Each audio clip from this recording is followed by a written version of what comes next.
오늘 말씀은 갈라디아서 5장 22절에서 24절까지 말씀입니다. 갈라디아서 5장 22절에서 24절까지 말씀입니다. 세 절 말씀인데요, 우리 함께 읽어보도록 하겠습니다. 우리 다 같이 일어나서서 하나님 말씀 함께 봉독하도록 하겠습니다. 우리 천천히 같이 읽습니다. 시작. 오직 성령의 열매는 사랑과 희락과 화평과 오래 참음과 자비와 양선과 충성과 온유와 절제니 이 같은 것을 금지할 법이 없느니라. 그리스도 예수의 사람들은 육체와 함께 정욕과 탐심을 십자가에 못 박았느니라. 아멘. 앉아주시기 바랍니다. 제가 잠깐 기도하겠습니다. 사랑이 많으신 우리 아버지 감사합니다. 주님의 귀한 자녀들 아버지 하나님 이 시간도 잊지 아니하고 예배의 자리에 불러주시며 아버지 하나님께 영광 드리게 하시니 감사합니다. 허물도 많고 죄도 많은 우리를 주님의 자녀 삼아주시고 특별히 아버지 하나님 귀한 주의 말씀으로 이 시간도 함께하여 주시니 아버지 하나님 모든 우리 성도님들 듣는 귀 있는 자들 되게 하여 주셔서 아버지 하나님 말씀 듣고 아멘으로 순종하는 복되고 귀한 성도님들 될 수 있도록 이 시간 주님께서 함께하여 주시옵소서. 부족하고 허물 많은 종 세우셨사오니 종의 허물은 가리시고 아버지 하나님의 그 놀라운 영광만 드러낼 수 있도록 주님께서 주장하여 주시옵소서. 감사드리며 존귀하신 예수님의 이름으로 기도드립니다. 아멘. 아멘. 할렐루야. 자, 좀 빠르지만 한 주 앞섰지만 우리 메리 크리스마스 인사해 볼까요? 메리 크리스마스. 메리 크리스마스. 네, 정말 반갑습니다. 자, 오늘은 In Via Dolorosa라는 제목으로 말씀 듣도록 하겠습니다. 오늘은 주님과 함께 가는 고난의 길입니다. 구원의 길. 네, 세 번째 시간인데요. 뭐 구원의 길이 고난의 길이죠, 그렇죠? 오늘은 특별히 그런 부분에 좀 주제를 맞춰서 함께 말씀을 듣도록 하겠습니다. 우리 서은이 재현이 그러고 보니까 방문해서 볼 텐데 우리 청소년들도 우리 예배 함께 드립니다. 다 같이 이해하고 말씀에 집중해 주시면 좋겠습니다. 여러분들 이런 질문 해보셨나요? 좋은 그리스도인은 누구인가? 누가 좋은 그리스도인인가? 여러분들 이렇게 생각할 겁니다. 아니 그리스도인이면 그리스도인이지 뭐 좋은 그리스도인 따로 있고 뭐 나쁜 그리스도인 따로 있냐라고 생각하실 수도 있을 것 같아요. 자, 그런데 여러분들 C.S. 루이스라는 사람이 있는데 유명한 변증가죠. C.S. 루이스가 이렇게 이야기를 했습니다. 그리스도인을 어떻게 정의했냐면 기독교의 공통되는 교리를 받아들인 사람. 다시 한번요. 그리스도인을 기독교의 공통된 교리를 받아들이는 사람 이렇게 정의를 했어요. 여러분들 성경에서 그리스도인이라는 표현이 처음에 언제 나오냐면 사도행전에 보면 안디옥 교회의 성도들을 그리스도인이라고 했는데 안디옥 교회의 성도들을 어떻게 설명을 해놨냐면 사도들의 가르침을 받은 자들 이렇게 설명을 해놨어요. 사도들의 가르침을 받은 자들이 그리스도인이죠. 그러니까 C.S. 루이스의 정의가 그렇게 그닥 틀려 보이지 않습니다. 기독교의 공통된 교리를 받아들이는 자들. 자, 그런데 이어서 C.S. 루이스가 이렇게 말을 합니다. 앞에 화면에 띄어져 있는데요. 이렇게 말을 하죠. 기독교 교리를 받아들였으면서도 즉 그리스도인이면서도 그에 합당치 않게 사는 사람이 있을 때 그는 그리스도인이 아니다라고 하기보다는 그는 나쁜 그리스도인이다라고 하는 것이 더 분명한 표현이라는 거예요. 무슨 말씀인지 이해가 되시나요? 뭐 대충 이런 얘기입니다. 제 딸이 뭐 조금 더 어렸을 때 무슨 얘기를 하냐면 드라마 같은 거 이런 거 보면서 자기는 남자친구는 나쁜 남자 스타일이었으면 좋겠다는 거예요. 뭐 철딱선이 없는 것이 얘기하는 거예요. 여러분 남자친구는 다 같은 남자친구인데 남자친구에도 좋은 남자친구가 있고 나쁜 남자친구가 있다는 거예요. 물론 저는 그 말이 무슨 말인지 이해합니다. 이게 좋다 나쁘다라는 의미는 그런 의미가 아니잖아요. 말하자면 츤데레 같은 스타일 뭐 이런 걸 이야기하는 건지 저는 잘 이해를 해요. 근데 우리 뭐 청년 우리 뭐 유니스라든지 우리 뭐 초원이라든지 이렇게 아직 결혼 안 한 미혼의 청소년들 분명히 기억하시길 바랍니다. 남자는 있잖아요. 결혼하기 전에는 다 잘해줘요.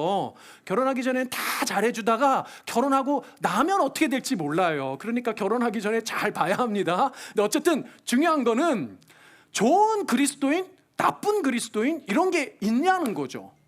있다면 좋은 그리스도인은 과연 뭐냐는 겁니다. 그런데 좋은 그리스도인은 지금 보니 C.S. 루이스의 정의로 따지면 이런 거죠. 하나님의 말씀을 받아들이는 것뿐만 아니라 그 하나님의 말씀을 잘 살아내는 삶을 사는 사람이 좋은 그리스도인이라는 거예요. 말씀에 순종하는 사람, 말씀을 지키며 사는 그리스도인이 좋은 그리스도인이라는 겁니다. 그럼 여러분에게 물어보겠습니다. 여러분들 좋은 그리스도인이십니까? 라고 물어보면 여러분들 선뜻 네 라고 대답하실 분이 아마도 저를 비롯해서 별로 없을 것 같아요. 자, 그런데 제가 이렇게 여러분들 아마도 이 정도로는 대답하지 않을까 싶어요. 목사님, 저는요 좋은 그리스도인이 되려고 노력하는 중입니다. 뭐 이 정도. 아니면 뭐 이렇게도 할 수 있겠죠. 적어도 지금은요 좀 나쁜 그리스도인 같은데요, 좋은 그리스도인, 좀 좋게 변해가는 중입니다 라고 말씀하실 수 있을 것 같아요. 저는요 그런데 이 고백이 중요한 것 같습니다. 이런 고백이 저절로 여러분들 입술에서 나오는 좋은 그리스도인 되어가시는 여러분들 되었으면 좋겠습니다. 왜 이야기를 나누냐면요, 오늘 다루는 구원의 길과 과정의 한 중요한 측면이 뭐냐면 성화라는 겁니다. 여러분들 성화에 대해서 들어보셨을 겁니다. 지난주 다룬 칭의와 더불어서 구원의 여러 측면 중에서 가장 중요한 것 중에 하나가 성화예요. 사실상 성도들이, 그리스도인들이 실질적으로 신앙의 삶을 살아가는 모든 삶의 과정이 성화라고 할 수 있을 겁니다. 그러니까 어떻게 보면 가장 실천적인 부분이죠. 그런데 왜 좋은 그리스도인에 대한 이야기를 꺼냈냐면 이 이야기가 성화라는 부분과 아주 직접적으로 연결이 되기 때문이에요. 이 부분에 성도분들이 좀 오해할 수 있을 만한 부분이 있기 때문입니다. 그래서 먼저 이야기를 꺼냈는데, 왜냐하면 사실 성화라고 하는 것은 예수를 믿는 사람이 지난주에 말씀드렸던 법적으로 의롭게 칭의가 되어서 의인이 겪는 사람, 의인이 된 사람이 이 땅에서 겪는 일종의 예수를 닮아가는 과정이라고 할 수 있잖아요. 그 과정이 곧 좋은 그리스도인이 되어가는 과정인데, 그 좋은 그리스도인이 되어가는 과정의 핵심이 뭔가 봤더니 하나님의 말씀을 지키는 거더라는 거예요.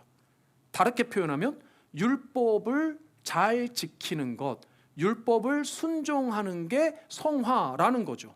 그런데 지난주 말씀을 되짚어 보면 하나님의 의로 의롭게 된 우리는 결코 율법을 지켜서 의롭게 되는 것이 아니라고 말씀을 드렸잖아요. 그러니까 우리가 더 이상 죄인이 아니고, 우리가 죄인이 아니고 이제 의인이 된 것은 율법을 지켜서 의가 된 게 아니라고 말씀을 드린 겁니다. 율법을 우리가 지키려고 해도 완벽하게 지킬 수도 없고, 율법을 완벽하게 지키는 율법의 의로는 우리가 의롭게 될 수 없다라고 말씀을 드렸어요. 그러니까 우리가 의롭게 된 의인이 된 것은 온전히 예수 그리스도를 믿는 온전한 의이신 예수 그리스도의 의를 전가받아서 예수의 의로 의롭게 된 것이지 율법을 지켜서 의롭게 된 건 아니란 말이에요.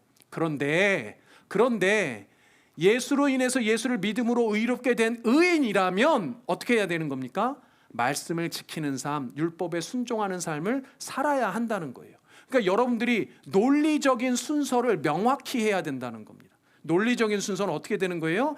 내가 말씀에 잘 순종해서 율법을 지켜서 의롭게 되고 의인이 되고 구원을 얻는 것이 아니고, 참된 그리스도인은 내가 의롭게 된 그리스도인이라면 그제서야 말씀에 순종하는 것으로, 율법을 지키는 것으로, 성화의 삶으로 증명해내는 거예요. 나는 의롭게 되었구나, 나는 의인이구나, 나는 그리스도인이구나 라는 것을 율법을 잘 지키는 것으로 증명해내는 삶을 사는 겁니다. 이 순서를 명확하게 인식을 하셔야 된다는 거예요. 그래서 여러분들, 첫째, 성화의 삶은요 자연스러운 거예요. 자연스럽게 가는 겁니다. 당연한 겁니다. 그냥 맺어지는 거예요. 그리스도인이 된다면 당연히 나타나는 겁니다. 그걸 바로 오늘 본문 갈라디아서 5장 22절 23절에서 말씀하는 거예요. 같이 읽어볼까요? 다시 한번요. 시작. 오직 성령의 열매는 사랑과 희락과 화평과 오래 참음과 자비와 양성과 충성과 온유와 절제니 이 같은 것을 금지할 법이 없느니라. 성령의 9가지 열매에 대한 말씀인데, 아이고 우리 목사님 오늘 9가지 다 설명하시려나 보다라고 생각하실 수도 있는데 그건 아니고요. 여러분들 이해하시는 대로 저 성령의 9가지 열매라는 게 뭡니까? 우리가 성화의 삶을 사는 사람이 드러나게 되는 열매라는 측면이잖아요. 근데 저기서 뭐라고 표현하냐면 이 같은 것을 뭐 할 법이 없어요? 금지할 법이 없어요. 이거는 당연히 나온다는 거예요. 성령이 내 안에 내주한 예수 그리스도를 영접한 사람이라면 이런 것이 드러나는 것은 당연하다는 거예요. 금지할 법이 없다는 거예요. 근데 그것을 뭐라고 표현해놨냐면 열매로 표현해놨다는 거예요. 열매로. 왜 열매로 표현해놨을까? 여러분들 요한복음 15장에 보면요, 예수님이 제자들에게 무슨 비유를 드냐면 포도나무와 가지의 비유를 드시면서 너희가 포도나무인 나에게 붙어있는 가지라면 반드시 열매를 맺게 될 거다라고, 당연하게 열매를 맺을 거다라고 말씀하시잖아요. 그런데 그 열매에 대해서 다른 곳에서 더 구체적인 설명을 한 군데서 하신 곳이 있는데 마태복음 7장입니다. 마태복음 7장에 보니 예수님이 이렇게 제자들에게 말씀하세요. 이와 같이 좋은 나무마다 아름다운 열매를 맺고 못된 나무가 나쁜 열매를 맺나니. 18절 같이 읽어보겠습니다. 시작. 좋은 나무가 나쁜 열매를 맺을 수 없고 못된 나무가 아름다운 열매를 맺을 수 없느니라. 아멘. 자, 이 말씀을 그대로 오늘 맥락에서 적용을 해보면 진짜 그리스도인은요, 좋은 열매를 맺는 그리스도인이 되는 게 어떻다는 거예요? 당연하다는 거예요. 사과 나무는 뭘 맺어요? 사과. 배 나무는 배. 사과 나무가 배를 맺게 되면 어떻게 되는 겁니까? 뉴스에 나오는 일이라고요. 이런 게 이상한 일이라고요. 사과나무는 사과를 맺게 돼 있고 배나무는 배를 맺게 돼 있어요. 좋은 나무라면 좋은 열매를 맺게 돼 있어요. 그래서 좋은 열매를 맺는 걸 보면 그 나무가 어떤 나무라는 걸 알 수 있다는 겁니까? 좋은 나무가 맞구나라고 알 수 있다는 거예요. 그러니까 이 말씀을 그대로 적용하면 좋은 그리스도인, 진짜 그리스도인이라면 좋은 그리스도인으로서 합당한 열매를 맺는 것이 당연하다는 거예요. 그런데도 이 성화에 대한 논쟁들이 있어요. 이상하고도 실천적인 논쟁이 있어요.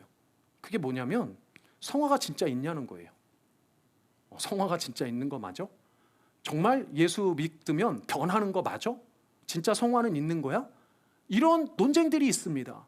여러분들도 아마 그런 질문을 해보신 적이 있는지 모르겠는데요. 제가 신대원 때 되게 좋아하던 교수님이 한 분 계셨습니다. 이름이 박건택이라는 교수님이신데 지금은 은퇴를 하셨습니다. 역사 신학을 전공을 하셨는데 제가 신대원 다닐 때 종교개혁 그 역사 부분을 다루시고 존 칼빈이라고 여러분들 아시는 유명한 종교개혁가의 칼빈주의자로 아주 탁월하신 분이세요. 근데 이분이 얼마나 이 칼빈을 좋아하시냐면 이분이 프랑스에서 공부하셨거든요. 근데 여러분들 칼빈이 어느 나라 사람이냐면 프랑스 사람이에요. 그래서 프랑스에서는 존 칼빈이라고 발음하지 않는답니다. 예, 장 깔뱅 뭐 이렇게 발음하는데 이 발음이 정확한 게 아니고 프랑스 사람들은 장 깔뱅 이렇게 비슷하게 얘기한다고 해서 이분은 칼빈이라고 발음하는 거 되게 싫어하셨어요. 깔뱅 이래야 돼요.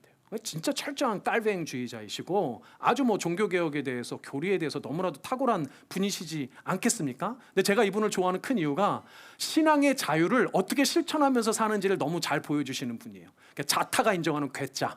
신대원 한복판에서 한복 입고 다니는 교수님 막 이러셨어요. 되게 독특한 분이셨는데 아주 대단하신 분입니다. 저는 너무 좋아했는데요. 이분이 강의를 시작하는 어느 날 들어오셔서 난데없이 이렇게 시작을 하시는 거예요. 야, 여러분들 성화가 진짜 있는 거예요? 나는 없는 것 같아. 나는 이렇게 오랫동안 신앙생활 했는데 나는 안 변한 것 같아. 이게 웬 날벼락 같은 이야기입니까? 신대원생들 잔뜩 앉혀놓고 모두가 알고 있는 교리인 성화가 없는 것 같다라고 하시는 거예요. 누구보다 대단한 깔뱅주의 신학자인 그분이 성화는 없는 것 같다라고 이야기하시는 겁니다. 여러분들 진짜 이상하게 생각할 수도 있지만 여러분들 교회를 오래 다니신 분도 심지어 모태신앙이신 분들 가운데도 나는 신앙생활 그렇게 오래 했는데 사실 난 별로 변한 게 없는 것 같아 라고 솔직한 고백이 있는 분도 있을 수 있어요. 그런 분들이 의외로 있는 겁니다. 그럼 여러분들 진짜 성화라는 건 있는 건가요? 만약 있다면 도대체 뭐가 변하는 것이 성화일까요? 오늘 남은 시간은 이 질문에 대해서 집중적으로 좀 파고 들어가 보도록 하겠습니다. 보통 성화는요, 어의적으로 또 사전적인 의미로는 이래요. 그 성화를 표현하는 히브리어가 카다시라는 단어입니다. 카다시라는 단어인데 단어의 뜻이 거룩하다 혹은 자르다 이런 의미가 있어요. 잘라내다라는 의미가 있고요. 헬라어로는 하기야조라는 단어가 있습니다. 여러분 잘 모르고요. 뭐예요? 그 기저귀 회사 중에 하기스 있잖아요. 예, 하기하죠, 하기스 비슷하죠, 대충? 거룩하게 하다는 겁니다. 깨끗하게 하다는 뜻이고 구별하다, 분리하다라는 뜻이 있어요. 그러니까 어휘적으로 보면 성화는 세상과 구별되어 거룩하게 되는 과정 뭐 정도로 이해를 할 수가 있을 거예요. 근데 여기서 보면 잘라내다, 구별하다가 분리해낸다라는 거니까 분리해낸다라는 의미에서 비롯된 거라고 보면 구별되고 분리되어야 할 세상이라는 건 엄밀하게 말하면 뭔가요? 죄예요, 죄. 그러니까 여러분들 이렇게 들으면 성화하는 건 있잖아, 거룩하게 세상과 분리되어 사는 건 세상을 떠나 속세를 떠나 산으로 들어가서 살고 이렇게 이해하는 게 아니에요. 이런 방법이 아닙니다. 그걸 그렇게 이해해서는 안 되고요. 성화라는 건 어휘적으로 보면 어떤 의미냐면 예수님 만나기 이전에, 하나님께 부름받기 이전에 빠져 있었던 수많은 나의 죄로부터 분리되었다, 분리되어지는 과정이고 죄로부터 떠나는 과정이라는 겁니다. 구원의 과정에서 측면에서 보면 지난주에 다뤘던 칭의에서, 그러니까 이제는 죄인에서 의인이 된 삶, 죄인의 삶에서 분리되어져 가는 삶을 의미한다는 거예요. 이것을 적실하게 잘 보여주는 성경 구절이 있는데 그것이 바로 요한복음 17장에 예수님께서 이렇게 말씀을 하십니다. 내가 세상에 속하지 아니함 같이 그들도, 예수님께서 기도하시는 거거든요. 그러니까 나의 제자들도 세상에 속하지 아니하였사옵나니 그들을 진리로 거룩하게 하옵소서, 아버지의 말씀은 진리니이다 라고 예수님께서 대제사장적 기도를 하나님께 드리고 계시는 장면입니다. 저기에서 세상은, 예수님도 세상에 속하셨잖아요, 물리적으로는. 그래서 저기서 얘기하는 세상은 이 물리적인 세상을 의미하는 것이 아니고 죄라는 겁니다. 죄에 더 이상 속하지 않는다는 거예요. 예수님은 죄가 하나도 없으신 분이니까요. 그러니까 예수님을 통해서 의롭게 된 우리는 예수님과 같이 더 이상 죄에 속하지 않은 거예요. 이런 성화를 어떤 성화라고 부르냐면 상태적, 존재적 성화라고 해요. 조금 어려운 표현인데 상태적, 존재적 성화라는 겁니다. 그러니까 상태적, 존재적으로 이미 우리는 죄와 구별되고 분리되어져 거룩하게 된 상태요, 거룩한 존재가 되었다는 것을 의미하죠. 이런 의미에서 성화는 눈에 띄는 게 아니기 때문에 이게 이견이 있을 수가 없죠. 문제는 거기 다음에 있어요. 그 다음에 있습니다. 이렇게 생각해 봅시다. 말씀에 순종하는 삶이 성화의 삶이다라고 생각을 해보면 쉽게 말해서 하나님 사랑, 이웃 사랑을 실천해라 이거잖아요. 모든 계명의 완성이 하나님 사랑과 이웃 사랑이잖아요. 예를 들면 요한복음 13장에 예수님께서 계명에 대해서 이렇게 말씀하신단 말이죠. 새 계명을 너희에게 주노니 서로 사랑하라. 내가 너희를 사랑한 것 같이 너희도 서로 사랑하라. 너희가 서로 사랑하면 이로써 모든 사람이 너희가 내 제자인 줄 알리라. 아멘. 그러니까 뭐예요? 우리가 지켜야 되는 계명이 서로 사랑하라라는 거예요. 성화를 한다는 것은 이제 미워하던 사람도 사랑하게 된다는 거예요. 그것이 너무나도 당연하고 자연스러워야 된다는 거예요. 그런데 정말 여러분에게 그렇게 변하고 있느냐, 정말 여러분들은 사랑하며 살고 있느냐 물어보면 역시 대답은 쉽지 않을 겁니다. 왜 쉽지 않을까? 그것은 사랑에 대한 오해가 있기 때문입니다. 이제 거꾸로 그럼 사랑이 뭔지에 대해서 생각해 보면서 거슬러 올라가 보도록 하겠습니다. 저에게는 저를 낳아주신 부모님이 계시거든요. 저는 부모님을 참 사랑합니다. 정말, 왜 의심의 눈초리로 보세요? 저희 부모님을 정말 사랑해요. 정말 저희 부모님을 사랑합니다. 원래 제가 그렇게까지 부모님을 참 사랑한다라고 이렇게 말하기까지 자신이 예전부터 있었냐면 꼭 그런 건 아닌 것 같아요. 좀 생각을 해보면 부모님이 이해가 안 될 때가 많았습니다. 특별히 청소년 시기에 많이 그랬어요. 심지어는 그런 부모님에게 화를 내기도 했어요. 도대체 왜 그렇게 사시는지 이해가 안 되고 화도 나고 막 그랬단 말이죠. 그래서 그랬던 모습을 좀 돌아보면 좋은 아들 아니고 되게 못된 아들, 나쁜 아들인 것 같다라는 생각도 조금 들었어요. 그런데도 누군가가 제게 이렇게 물어보면 너는 정말 부모님을 사랑하니라고 물어보면 저는 사랑합니다라고 지금은 자신 있게 말할 수 있다는 거예요. 이렇게 말하는 이유가요, 오래 참고 온유하고 절제하고 이런 사랑의 성령의 9가지 열매가 내 삶에 드러나고 부모님에게 그렇게 하기 때문에 내가 사랑합니다라고 말할 수 있는 건가요? 그건 아닌 것 같아요. 그러면 제가 어떻게 우리 부모님을 제가 정말로 사랑합니다라고 말할 수 있는 근거는 어디에 있을까요? 그 이유는 잘 들어보세요. 제가 우리 부모님이 누구신지 비로소 정확하게 깨닫고 알았기 때문이에요. 무슨 말이냐면 여러분들 사랑은요 어떤 감정이나 눈에 드러나는 어떤 행위가 아니라는 걸 잘 아시잖아요. 사랑이라는 건요 사실은 그 대상이 누구인지를 정확하게 깨달아 아는 것부터 시작이 돼요. 제가 심지어는 커서도 아니고 결혼을 하고 몇 해 후에 언젠가 부모님 댁에 갔을 때 무심코 이렇게 안방문을 이렇게 열었던 적이 있습니다. 근데 아버님께서 이렇게 한쪽으로 돌아 누워서 주무시고 계셨어요. 그리고 누워 계신 아버지의 등이 눈에 이렇게 확 들어왔습니다. 저도 어렸을 때는 종종 아버지 모시고 이렇게 제가 모시고도 아니고 아버지가 저를 끌고 목욕탕에 이렇게 가서 등 밀어드리고 막 이럴 때가 있었거든요. 근데 어릴 때는 그 아버지의 등이 그렇게 커 보였어요.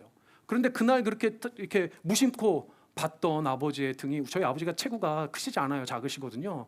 등이 너무 작아 보이는 거예요. 그런데 뭘 팍 깨달았냐면 그렇게 넓지 않은 아버지의 등에 그분의 인생이 오롯이 담겨져 있다는 게 느껴지는 겁니다. 여러분들 그 이전에라고 제가 아버지가 어떤 삶을 살았는지 머리로 지식으로 몰랐을까요? 아니요, 알았습니다.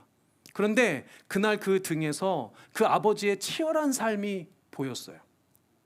자기의 몸이 부서져라 치열하게 그 사신 아버지의 등이 나를 위한 등이라는 것을 깨닫게 됐습니다. 그러면서 그 아버지와 함께 지냈던 시간들이 주마등처럼 머릿속에 필름처럼 쫙 한번 스쳐 지나가는 거예요. 그리고 새롭게 깨닫게 된 겁니다. 아, 나를 태어나게 해주신 분, 아, 내가 이만큼 생명으로 살 수 있게 해주신 분, 나를 위해서 자기 몸이 부서져라 치열하게 사신 분이 부모님이라는 것을 그제서야 온전히 깨달아 알게 되는 거예요. 그 부모님이 아니면 내가 세상에 존재할 수 없었구나. 그 부모님이 아니면 내 생명과 내 존재가 아무런 의미가 없는 존재였구나. 가치가 없는 존재였구나. 그 이유가 바로 부모님 때문이라는 것을 정확하게 깨달아 알게 된 거예요. 그래서 저는 부모님을 사랑한다고 말할 수 있는 겁니다. 여러분들 연애해 보셨잖아요. 연애도 사랑하는 거잖아요. 여러분들 연애해 보신 분 사랑을 하면 그 남자를 사랑한다, 내가 그 여자를 사랑한다 할 때 무슨 뭐 몽글몽글몽글한 무슨 뭐 감정 때문에 사랑한다고 말합니까? 아니면 사랑한다는 말이나 어떤 뭐 스킨십과 같은 이런 행동 때문에 사랑한다고 말합니까? 그건 진짜 사랑이 아니죠. 진짜 사랑은 뭔가요? 그 사람이 아니면 세상이 아무런 의미도 없는 것 같아요. 그 사람이 없는 세상이 상상이 되지 않아요. 그 사람이 있기 때문에 내가 살 가치가 있다고 느껴지는 거예요. 동의가 안 되시는 분들은 사랑을 해보셨어야 알지. 사랑을 해봤어야 알지. 여러분들 내 존재가 새로워집니다. 내 삶의 가치가 새로워져요. 그게 사랑이에요. 그 사람이 나에게 어떤 존재이며 어떤 의미인지를 정확하게 깨닫고 아는 것, 그게 사랑의 출발점이에요. 사랑한다고 말하고 행동으로 표현하는 거, 뭐 사랑의 표현이죠. 그런데 때로 생각하다 보면 속이 뒤집어지는 게 사랑입니다. 그 사람이 때로 미워지는 게 사랑이에요. 마음이 아려오는 게 사랑이에요. 그 근본적인 이유는 뭡니까? 그 사람이 나는 이제 더 이상 상상할 수 없는 내 인생에 너무나도 중요한 존재라는 것을 깨달아 알았기 때문이에요. 이것을 정확히 알게 되면 그제서야 바뀌는 게 있어요. 변하는 게 있어요. 그게 뭡니까? 그 존재에 대한, 그 사람에 대한 생각과 태도가 바뀌어요. 생각과 태도가 바뀌어요. 말과 행동은요 한참 더 뒤입니다. 그 사람이 어떤 사람인지에 대한 생각과 태도가 바뀌는 거예요. 그래서 신기하게도 그 사람에 대한 생각과 태도가 바뀌면 어느 순간부터 내 말도 내 행동도 조금씩 물론 사람마다 차이가 있겠지만 변한다는 거예요. 사랑하는 여러분, 성화도 마찬가지입니다. 성화는요 하나님을 정확히 깨달아 아는 데에서부터 시작이 돼요. 사실 성화는 어떤 기질이나 성격이 변하는 것을 의미하지 않습니다. 아니면 성화는요 예수 믿기 전에 안 하다가 갑자기 예수 믿었다고 하면서 어떤 착한 일을 하고 막 선한 일을 하고 막 교회에서 봉사 많이 하고 막 직분 맡고 이런 게 성화인가요? 아니에요. 그런 거는 성화가 아니란 말입니다. 그런 것을 성화로 알고 있다면 착각이에요. 그래서 앞서 언급한 우리 신대원의 박건택 교수님이 그 얘기를 하신 이유는 이러한 개념으로 성화를 착각하고 있는 사람들에 대한 비판이었어요. 바리새인들과 같이 너무 율법주의적으로 겉으로 드러나는 말과 행동의 변화를 성화로 오해하는 성도들에 대한 신대원생들에 대한 비판이었다는 거예요. 그런 의미라면 성화는 없다라는 겁니다. 진짜 성화는 그게 아니라는 거예요. 진짜 성화가 분명히 존재하는데 그 성화는 뭐냐? 구원하신 하나님이 정말 어떤 분이신지를 깨달아 아는 거예요. 나를 창조하신 생명의 근원, 사랑하셔서 나를 위하여 목숨까지 아끼지 아니하신 하나님이 누구인지를 깨달아 아는 거예요. 그 하나님을 정확히 알게 되면 그제서야 비로소 달라지고 변하는 것이 있는데 그게 바로 생각과 태도라는 거예요. 처음엔요, 존재조차 의심했죠.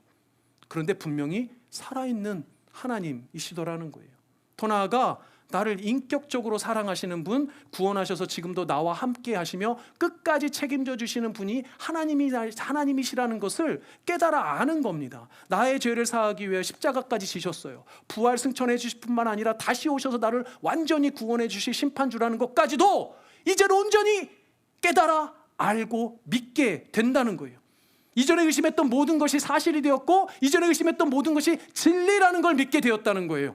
그러니 그것을 정확하게 깨닫고 알고 믿게 된다면 하나님에 대한 생각, 하나님에 대한 삶의 태도가 바뀌지 않을 수가 없다는 겁니다. 하나님을 예배하지 않을 수 없는 거예요. 하나님을 찬양하지 않을 수 없는 거예요. 하나님의 말씀을 귀 기울여 들여 순종하려고 애를 쓰지 않을 수 없다는 거예요. 당연한 일이라는 겁니다.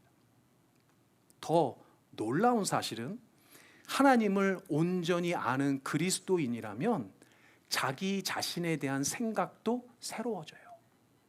자기 자신도 새롭게 보게 됩니다. 자기 자신에 대한 생각과 태도도 달라진다는 거예요. 하나님을 제대로 알면요, 나도 비로소 내가 누군지를 제대로 깨달아 알게 됩니다. 하나님을 온전히 깨달아 알게 되면 내가 다시 보이는 거죠.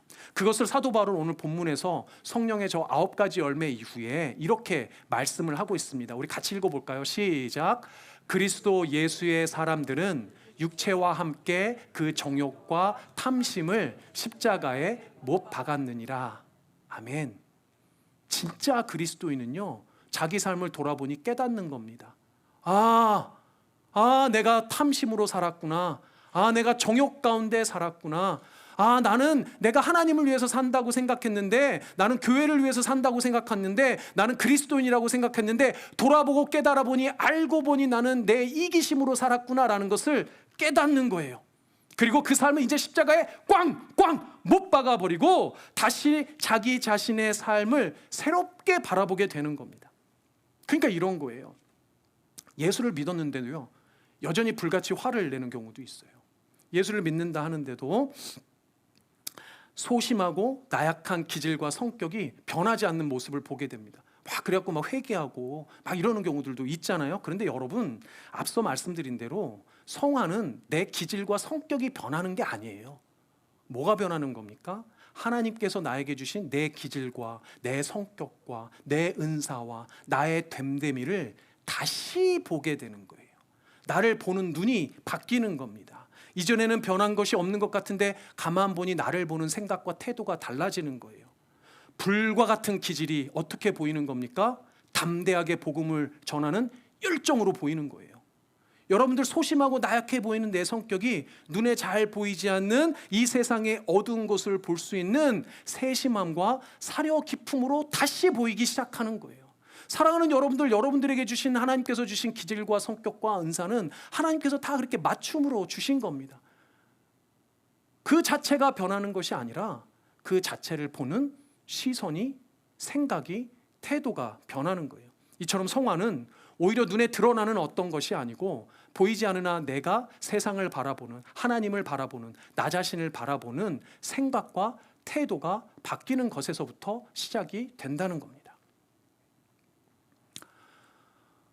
여러분들, 한국의 유명한 탤런트 여배우 중에 김혜자라는 분을 아실 겁니다.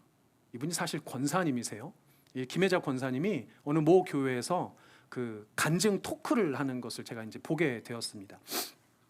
진행자가 이렇게 얘기를 하고 물어봤어요. 권사님, 참 긍휼한 마음이 대단하신 분인데 그 마음으로 오래전부터 월드비전이라는 단체를 통해서 귀한 사역을 감당하셨잖아요. 그런데 어떻게 그 사역을 시작하게 되신 겁니까? 라고 물어봤어요. 여러분들 월드비전이 어떤 단체인지 아시죠? 아프리카에 있는 아주 어려운 우리 아이들을 돌보는 그런 단체인데 김희자 권사님이 대략 한 30여 년 정도 이 단체를 섬기셨다고 합니다. 근데 권사님이 이렇게 대답을 하세요. 뭐라고 대답을 하시냐면, 제가 말투를 흉내내기 좀 어렵긴 한데 김혜자 권사님의 말투를 한번 생각해 보시면서 한번 들어보세요. 제가 긍휼한 마음이 있어서 시작한 게 아니에요. 그냥 그렇게 되었어요. 그냥 그렇게 되었어요. 저는요, 이 그냥 그렇게가 너무 은혜로웠어요. 이 정직하고도 단순한 말이 제 마음에 너무 참 와닿았습니다. 여러분들, 김혜자 권사님의 수많은 선한 행위를 사람들이 다 칭송합니다. 그렇죠? 어떤 분들은요, 한국의 마더 테레사라고 부르기도 해요. 김혜자 권사님이 그리스도인이라는 것을 아는 사람들은 아마 이렇게 얘기할 겁니다. 아, 권사님은 참 좋은 그리스도인이세요 라고 이야기할지도 모르겠어요. 그런데 정작 김혜자 권사님은 이렇게 말하는 겁니다. 그 모든 것이요, 자기 자신에게 있던 원래 있던 그 뭐가 아니라고 말하는 거예요. 심지어 긍휼한 마음이 뭐가 있는 것도 아니라고 말해요. 그런 걸 가질 계획도 없었다고 말하는 겁니다. 자기가 뭐 어떤 대단한 사람이어서 시작한 게 아니라고 이야기를 하는 거예요. 그냥 그렇게 되었다는 거예요. 다시 말하면 당연하게 되었다는 거예요. 자연스럽게 그렇게 되어 있더라는 겁니다. 진짜 그리스도인은요, 그렇게 내 안에 이미 계신 예수님을 통해서 자연스럽게 성화가 되는 거예요. 내 안에 계신 예수님을 온전히 깨달아 알게 되고 나라는 존재가 새롭게 보이고 세상이 다르게 보이는 겁니다. 그러니 구제라는 것도 하게 되고 봉사라는 것도 하게 되고 섬김이라는 것도 하게 되고 선한 일, 착한 일을 하는 거예요. 뭔가 의도를 가지고 계획을 가지고 내 안에 뭐 잘난 게 있어서 대단한 게 있어서가 아니고 자연스럽게 내 안에 계신 성령님이 나를 통해서 일하실 때 드러나는 거라는 거죠. 김혜자 권사님이 이 토크 동안에 계속 강조하신 말씀이 있어요. 그게 뭐냐면 이런 겁니다. 제발 하나님에게서 멀리 도망가지 마세요. 매 맞아요. 그러면 혼나요. 그러니까 너무 멀리 떨어져 계시지만 마세요 라고 청중들에게 부탁하더라고요. 혹자는요, 성화의 삶을 고난의 삶이라고 이야기를 합니다. 오늘 설교의 제목이 In Via Dolorosa라는 말이에요. 이건 라틴어입니다. 비아 돌로로사를 여러분 들어보신 분도 있을 텐데, 예수님께서 십자가를 지시고 본디오 빌라도의 법정에서부터 골고다 언덕까지 십자가를 지고 걸어 올라가셨던 그 길을 의미합니다. 사진을 좀 찾아왔는데요, 그 길의 초입부에 저런 마크가 있다고 합니다. 비아 돌로로사라고 하는 거죠. 그 길이 지금도 남아 있어서 14개의 코스로 이렇게 되어 있다고 하고요. 그 길 중에 한 곳입니다. 지금은 뭐 저렇지만 옛날에는 뭐 저거보다 훨씬 더 허름했겠죠. 대략 한 800여 미터 정도가 지금 남아 있다고 하고요. 성경의 고증을 토대로 고고학적으로도 다 확인이 된 길이어서 지금은 사람들이 성지순례 같은 곳을 할 때 많이들 이제 걸어가는 길이라고 해요. 저 길은 예수 그리스도께서 십자가를 지시고 피와 땀을 흘리시면서 걸어 올라가셨던 길입니다. 예수님의 등이 얼마나 넓으신지는 모르겠지만 예수님의 그 작은 등으로, 채찍을 맞아 갈갈이 찢겨진 그 등으로 그 모든 십자가에 짐을 지시고 걸어 올라가셨던 길이에요. 여러분들 in via dolorosa 할 때 저 in은 영어의 in과 마찬가지로 라틴어에서도 in은 무엇 안에라는 말입니다. 그러니까 십자가의 길 안에, 고난의 길 안에라는 의미가 되는 거예요. 십자가의 길 안에라는 것은 바로 우리가 사는 성화의 삶, 고난의 삶 그 자체를 의미합니다. 자기가 하고 싶은 대로, 내가 욕심대로 살았던 내 삶, 편안한 삶 버리고 예수를 쫓는, 예수를 따르는 삶이 성화의 삶 아닙니까? 예수님이 말씀하신 대로 자기를 부인하고 자기 십자가를 지고 나를 따르라 하셨던 그 명령을 따르는 삶이 바로 우리 그리스도인의 삶이라는 겁니다. 그런데 그 비아 돌로로사는 이미 예수님께서 우리를 위해 십자가를 지고 지나가셨던 길이에요. 그것뿐만 아니라 그 예수님이 지금도 이 순간도 여러분들의 그 십자가 길에 함께 하시며 동행해 주시고 있다는 사실을 믿으셨으면 좋겠습니다. 그리고 지금 이 순간 우리가 걷는 그 길에 십자가, 내가 주저앉고 넘어졌을 그때도 예수님께서 나 대신에 그 십자가를 여전히 지어주신다는 것을 믿으셨으면 좋겠습니다. 그래서 김희자 권사님의 말처럼 예수님에게서 너무 멀리 떨어져 있지만 않으면 되는 거예요. 그러면 얼마든지 우리의 비아 돌로로사도 괜찮을 수 있다는 겁니다. 그러니 떨어져 있지 마시고 늘 예수 그리스도와 함께 하시길 바랍니다. 비아 돌로로사 그 같은 그런 길에서도 묵묵히 참고 견디어내시면서 구원의 완성, 그 승리의 목적지, 그렇죠? 그 승리를 획득할 때까지 여러분들 당당하게 걸어가시는, 예수와 함께 가시는 그런 여러분들 되시기를 주님의 이름으로 축복합니다. 아멘. 우리 함께 찬양했으면 좋겠습니다. 우리가 아까 전에 찬양했던 찬양에 내 마음의 주를 향한 사랑이라는 찬양이 있었잖아요. 근데 이 찬양의 원제는 십자가의 길, 순교자의 삶입니다. 비아 돌로로사인 거죠. 그 십자가의 길, 순교자의 삶을 여러분들 생각하시면서 그리스도와 함께 가는, 내가 그리스도와 함께 하겠다라는 순종의 마음으로 함께 우리 한 번만 찬양 같이 하도록 하겠습니다.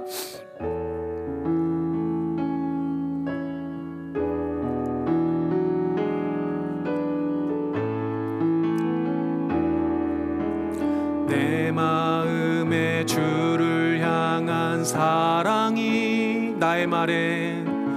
나의 말엔 주가 주신 진리로, 나의 눈엔 주의 눈물, 나의 눈에 주의 눈물 채워주소서. 여러분들 기도하는 마음으로 내 입술에 찬양의 향기가,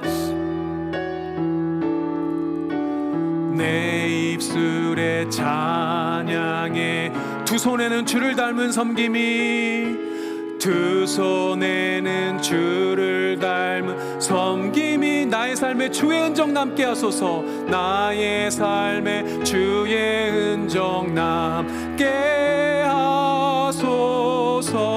우리 함께 찬양합니다. 하나님의 사랑이, 하나님의 사랑이 영원히 함께 십자가의 길을 걷는 자에게, 순교자의 삶을 사는 이에게 조롱하는 소리와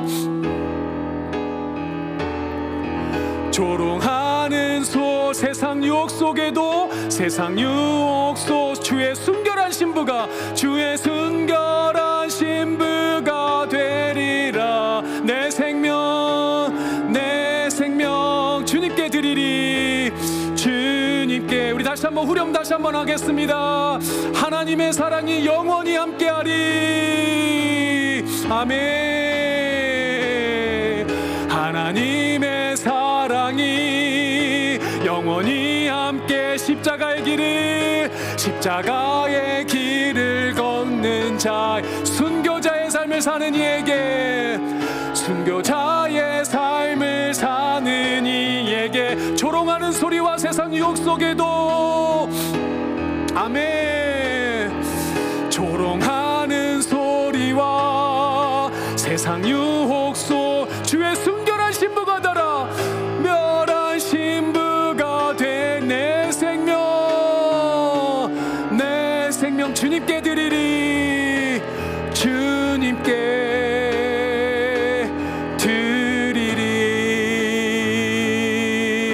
아멘. 여러분들 1분만 같이 기도했으면 좋겠습니다. 주님, 내가 걷는 이 십자가의 길, 내가 걷는 이 고난의 길, 아버지 하나님 함께 걸어주시는 줄 믿습니다.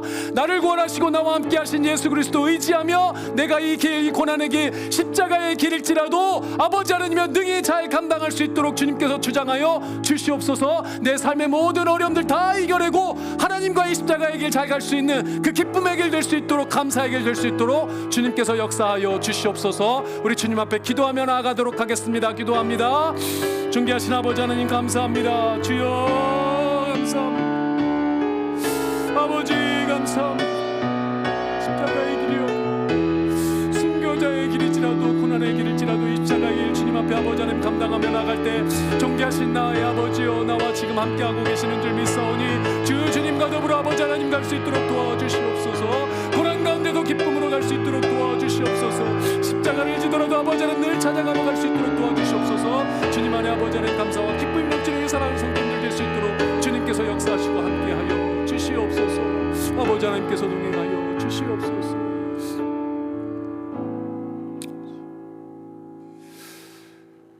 사랑하신 아버지 감사합니다. 오늘도 주님께서 나의 이 고난의 삶 십자가의 길에 동행하고 계시는 줄 믿습니다. 함께하여 주시는 예수 그리스도와 더불어 모든 나의 삶의 과정이 기쁨의 삶이 될 수 있도록, 감사의 생활이 될 수 있도록, 찬양의 예배의 소리가 멈추지 않는 복된 길이 될 수 있도록 주님께서 역사하시고 우리 사랑하는 성도님들 특별히 주장하시고 붙잡아 주시옵소서. 아버지 하나님 특별히 고난 가운데 있다고 느껴지고 갈망하고 또 아버지 하나님 애타는 심정으로 주를 부르짖는 성도님들 계십니다. 아버지 하나님이여 사랑하여 주시고 위로하여 주시고 힘주셔서 고난의 길, 그 십자가의 길도 그리스도와 함께 능히 잘 감당하며 걸어가시는 귀하고 복된 우리 성도님들 되실 수 있도록 주님께서 함께하여 주시옵소서. 성탄을 한 주 앞두고 아버지 하나님 기쁜 마음으로 예배의 자리에 올 때 아버지 하나님 또한 귀한 물질과 감사의 마음으로 주 앞에 헌금과 예물을 올려드립니다. 주님 기뻐 받아주시고 이들의 삶의 모든 여정 가운데, 삶의 자리 가운데 축복하여 주시고 함께하여 주셔서 아버지 하나님 부족함이 없게 하시고 풍성하게 하시며 늘 그리스도와 함께 감사와 기쁨이 아버지 하나님 끊이지 않는 우리 사랑하는 성도님들의 삶이 될 수 있도록 주님께서 함께하여 주시옵소서. 지금은 우리를 구원하여 주신 예수 그리스도의 은혜와 사랑하시는 아버지 하나님의 그 크신 사랑과 성령 하나님의 교통하심이 지금도 나와 함께 하시며 십자가의 길 그 성화의 삶을 함께 사시는 예수 그리스도와 동행하며 꼭 붙어 살기를 작정하고 주 앞에 소망하는 사랑하고 사랑하는 우리 블루진 한인교회 모든 성도님들 머리 위에 이들의 가정과 일생 위에 멀리 타지로 가 있는 가족들에게까지 지금으로부터 영원토록 함께 있을지어다. 아멘.